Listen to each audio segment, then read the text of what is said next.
دعا عبادت کی روح ہے، ہماری ساری عبادات کی روح دعا ہے۔ آپ دیکھیں نماز کیا ہے؟ دعائیں۔ روزہ رکھنے کی دعا، روزہ کھولنے کی دعا، دعائیں۔ حج کیا؟ سارا دعاؤں سے۔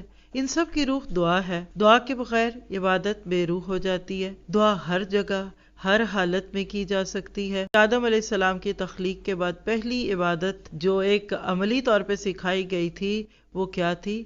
دعا۔ فَتَلَقَّىٰ آدَمُ مِن رَبِّهِ۔ تو دعا ایک عبادت ہے، سب سے آسان عبادت ہے۔ آپ اپنے لیے مانگ رہے ہوتے ہیں اور ثواب بھی پا رہے ہوتے ہیں۔ دعا کے بہت سارے رخ ہیں۔ آپ تو اچھے دنوں کا انتظار کر رہے ہیں۔ کوئی پوچھتا ہے بیمار سے کیا حال ہے، آپ کہتے ہیں بالکل ٹھیک ہونے والی ہوں۔ آپ کو کوئی پوچھتا ہے سناؤ بھائی کاروبار کیسا ہے، ہو سکتا ہے گھر میں دال کے پیسے بھی نہ ہو، آپ کہتے ہیں نہیں بس اب میرا کام ٹھیک ہونے والا ہے۔ یہ دعا ہے۔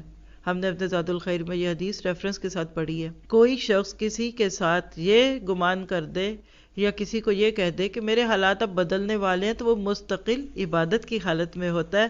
اللہ کی رضا پہ راضی رہنا یہ بھی عبادت ہے۔ اور یاد رکھیے کہ دعا نہ صرف یہ کہ ہماری عبادت کی روح ہے، بلکہ ہر جگہ ہر گھڑی ہر حال میں ہم یہ عبادت کر سکتے ہیں۔ باوضو ہونا بھی شرط نہیں ہے، سر پہ دوپٹہ لینا بھی شرط نہیں ہے۔